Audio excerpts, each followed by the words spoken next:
Welcome back to another edition of Diamond Star Stories, where we cover the cards in the 1934 to 1936 Diamond Star set. Today's subject is going to be a card that's actually kind of unique to this set because this player doesn't appear in any of the other major releases during the era in which he played. Much of that period actually overlapped with World War II, in which were not cards produced, but also he was not part of the play ball sets that were released later in the late 30s and early 40s and did not appear in the Gaudy sets. That is none other than card number 52, George Stainback, pictured here with the Chicago Cubs. Looks like he was the man on deck, probably at the batter circle, waiting to obviously go to home plate and go to bat at this point with the way the image was taken. I used to really enjoy this image, being able to see not only like the players in the dugout, which I think kind of make this thing kind of pop a little bit, but the addition of the bats in the batting circle, which is something you don't see now, but was pretty common that time in baseball where they actually would be like outside of the dugout. Later, that didn't last for very long as they kind of moved into the dugout, which you definitely see in cards in the 40s and 50s, but it wasn't necessarily an uncommon occurrence to still see some of the bats outside, waiting outside in the batter circle as somebody was getting ready to be able to go to bat. So George himself had a fairly long career. He played from 34 to 46. His career was somewhat extended because of the World War II era and a lot of players going off to the war. He was not one of them, but he kept being retained in a lot of rosters to fill spots as he was like a backup outfielder for the good majority of his career. In fact, really only started consistently during his rookie season, which was his best season, when he batted .306 as a rookie in 1934. So he was born in Los Angeles, which is actually where he went to reside after his playing career was over. He was also known by Tuck, Tuck, and that's how he was kind of referred to throughout most of his career. He was born in 1911, and during his time in Major League Baseball, he actually generated a negative WAR of a full 6. So I think if you measured him by today's metrics and during that time, he probably wouldn't have had a long career, but during that time, that statistics did not exist. So there's a lot of other qualities that teams often looked for in players that would keep players on rosters. Granted, was he maybe better than a lot of the people that could not play baseball at this point because they were not allowed to play Major League Baseball, those who were actually in the Negro Leagues and such? Probably not as good as some of the players that were kind of not allowed to be able to kind of be on Major League rosters during this time period. So he's kind of one of those players who was a good backup at best, but maybe wouldn't have been able to be on a roster if the leagues had the size if they stayed at 16 teams and had expanded into the Negro Leagues and started having players come join their rosters at that time.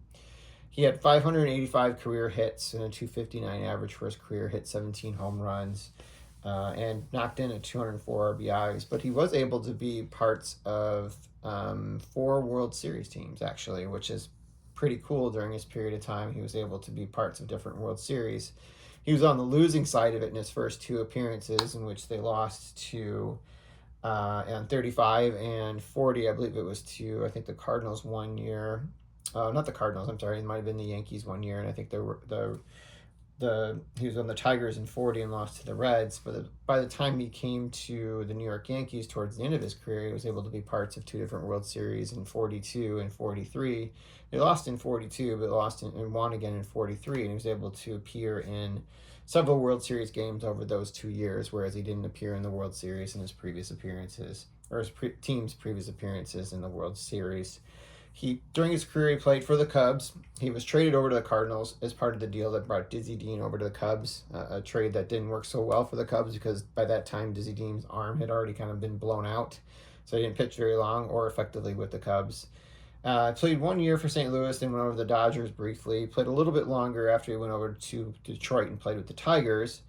And then spent the majority of his last few years with the New York Yankees, which was probably a nice little welcome surprise towards the end of his career, before wrapping things up in 1936 with 1 season with the Philadelphia Athletics. Some interesting things of note about him, in addition to being traded for Dizzy Dean, that was definitely something of note. He was ejected during the 1935 World Series without even playing a game. He was ejected during the World Series. I believe this one was against the Yankees, if I'm not mistaken, in 35. by yelling at an umpire while he was on the bench, and the umpire ended up just kind of escalating the situation with him, and it threw him out of the ball game without him ever making an appearance during the World Series, which was kind of unique at the time. He also helped, after his playing career was over, he helped organize the first Major League Baseball pension in 1947, and then he went to kind of retire, if you will, from baseball into Los Angeles. But by the time the Dodgers moved there in 1958, he approached the organization about trying to be able to do some things in the front office, as he had a lot of connections in the area, and was able to help start selling group ticket packages to a lot of different civic organizations in the area, and stayed affiliated with the Dodgers for the next 20 years before he retired formally after 1978, and then later passed on in 1992 after he suffered a stroke. But here's the George Stainback card. It's a really beautiful copy. I picked this up last summer as part of a 2-card purchase from a seller. And as I mentioned, it's got a lot of really vibrant colors here on the front of the card. On the back of the card itself, it's one of the greenback cards, and it talks a little bit about him. Actually, like not him necessarily, but talking about pitching, which is interesting because he wasn't necessarily a pitcher. So that was kind of interesting that they kind of did some information about how to do some pitching for the youngsters that were buying these cards, for somebody that played in the outfield. And on the back, they kind of mentioned that he had his best season, so his average is captured there at 306 here at the bottom. And he was all of 23 years old when this card was produced, and he was 5'11", about my size, and 170 pounds, about my size. So I can't imagine being my size and playing Major League Baseball these days, but that probably was an uncommon thing during this time period in Major League Baseball history. So just a really nice little copy of this card. I was very happy to pick it up at the time when I also got a Bill Delancey, I believe was the other card I purchased in that order. So I've had it for some time before I had a chance to show it with you. It's a nice mid-grade and a 4.5. It presents pretty well overall. Centering's a little off top to bottom, but hey, you know, what are you going to do? It's a card from 1935. It's a beautiful copy in my estimation. So that is what I have for you this month. Next month, I will promise I'll pull out one of the Hall of Fame cards I haven't presented yet.